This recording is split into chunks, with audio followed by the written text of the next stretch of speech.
Assalamualaikum dan salam sejahtera. Selamat datang tuan-tuan dan puan-puan. Saya Sandra Semudawati dan hari ini saya menghadapi satu kes yang sangat mencabar.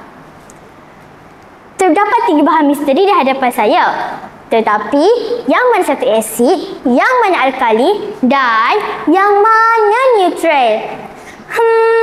Jom kita tanya lebih pakar. Hai semua, saya ialah Profesor Uwais. Pernahkah anda minum air limau yang masam atau terkena air sabun yang terasa licin dan berbeza? Sebenarnya, kedua-duanya adalah bahan kimia semula jadi, yang mana satu asid dan yang mana alkali. Sebelum itu, saintis awatif, saya ada satu permainan untuk awak. Tetapi, awak perlu menutup mata.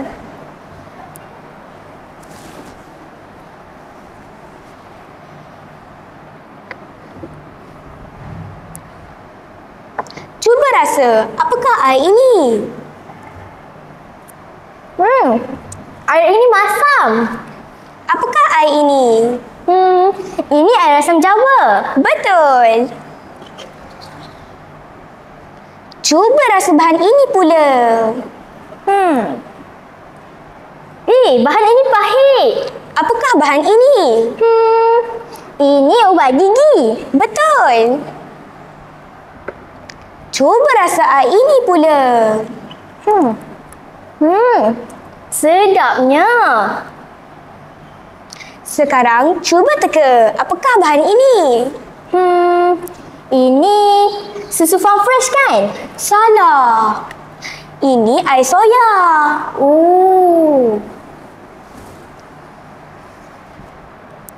Air asam jawa ialah asid. Ubat gigi ialah alkali dan air soya ialah neutral. Tapi, bagaimana kita tahu yang mana satu asid, yang mana alkali dan yang mana neutral? Ingat lagi tak dalam suratan pelajaran sains tahun 3, tajuk asid dan alkali? Tajuk ini sangat menarik. Ya, Prof. Saya ingat. Tapi, dah lupa. Tidak mengapa, jom saya bawakan awak dan anda semua ke dunia yang penuh warna dan keajaiban, iaitu dunia asid dan alkali.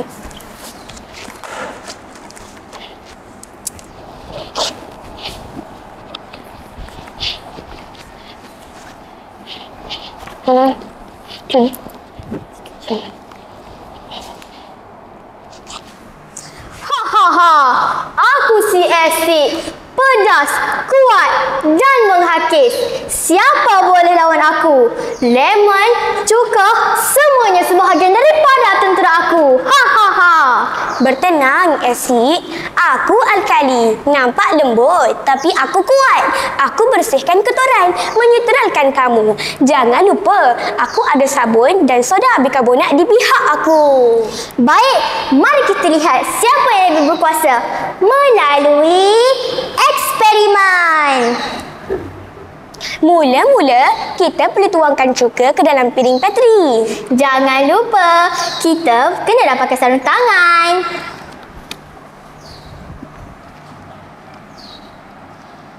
Masukkan juga soda bikarbonat ke dalam piring Petri.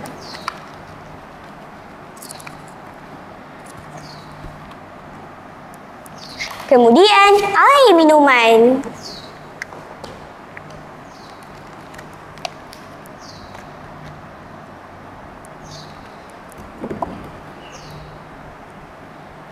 Tapi, bagaimana kita tahu yang mana satu asid, yang mana alkali dan yang mana neutral? Kamu ni asid. Tentulah dengan satu alat ajaib yang bernama kertas litmus. Titiskan cuka pada kertas litmus merah dan biru. Wah, lihat! Ada perubahan warna pada kertas litmus biru. Hebat kan? Ya. Bagaimana dengan soda bikarbonat? Bagi bahan kering, kita perlu carikan cecair. Tengok ni. Tuangkan air. Kacau-kacau dan titiskan pada kertas litmus. Wah, lihat! Ada perubahan warna pada kertas litmus merah.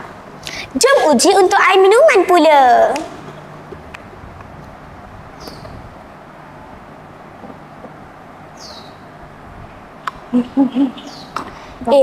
Tiada perubahan. Jadi, jika kertas litmus biru bertukar merah, itu tandanya asid. Jika kertas litmus merah bertukar biru, itu pula alkali. Kalau tiada perubahan, Tentulah ia neutral seperti air minuman. asid. Saya ada satu magic. Apa tu? Letupan mini. Bahan yang diperlukan hanyalah cuka dan soda bikarbonat. Jom saya tunjukkan. Zam-zam ala Kazam. Sekejap, saya perlu pakai topi magic saya. Kemudian, tambahkan soda bikarbonat. Kawan-kawan, cuba ramalkan apa yang akan berlaku.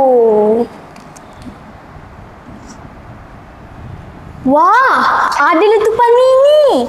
Betul lah, hebatnya. Asid, Alkali, kita bertembung. Boom! Neutral. Apabila asid bercampur dengan alkali, ia akan menjadi neutral. jadi sebenarnya siapa yang lebih hebat? Saya atau kamu? Kita berbeza tapi saling melengkapi. Dengan sains, dunia jadi lebih hebat.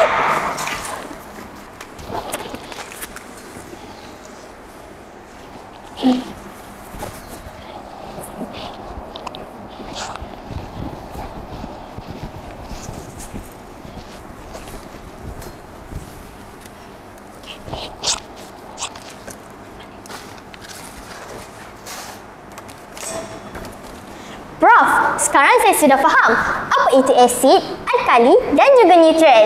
Ia, saintis muda Awatif, selain menggunakan kertas litmus, kita juga boleh menguji sifat sesuatu bahan melalui deria rasa dan sentuhan. Jom saya tunjukkan uji kaji yang kedua. Kita perlukan lemon, ubat gigi dan air minuman.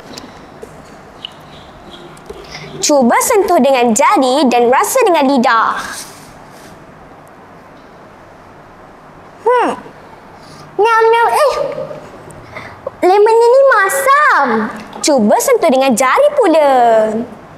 Dan ianya perit apabila disentuh. Jadi, ia bersifat asid. Jom uji untuk ubat gigi pula.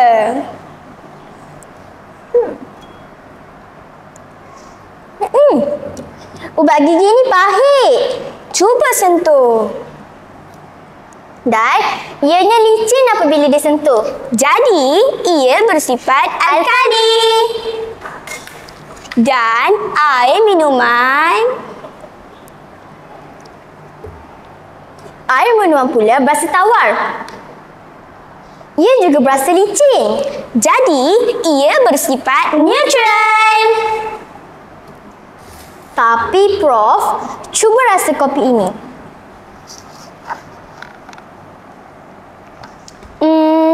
Kopi ini berasa pahit. Saya tahu. Jadi kopi bersifat alkali lah ya? Aha, belum tentu. Apabila kopi diuji dengan kertas litmus, ia menukarkan kertas litmus biru kepada merah. Jadi sebenarnya kopi bersifat asid. Oh, jadi kawan-kawan, tidak semua bahan yang berasa masam bersifat asid. Dan tidak semua bahan yang berasa pahit bersifat alkali. Betul. Asid dan alkali ada di sekeliling kita. Asid ada di dalam buah seperti lemon dan cuka. Alkali pula ada di dalam ubat gigi dan sabun. Saintis muda Awatif, tahukah kamu mengapa ubat gigi yang kita gunakan bersifat alkali? Saya tahu ini kerana bakteria pada gigi kita bersifat asid. Maka, ubat gigi yang bersifat alkali akan menyutralkan asid di dalam mulut kita. Wah, bijak kamu Awatif. Tahniah. Betul. Kita perlu tahu perbezaannya supaya kita boleh gunakannya dengan selamat. Akhir kata, sains itu menyeronokkan jika kita ingin tahu dan berani mencuba. Terima kasih kerana mendengar persembahan kami.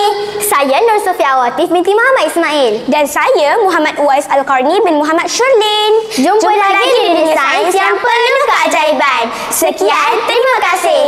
Bye.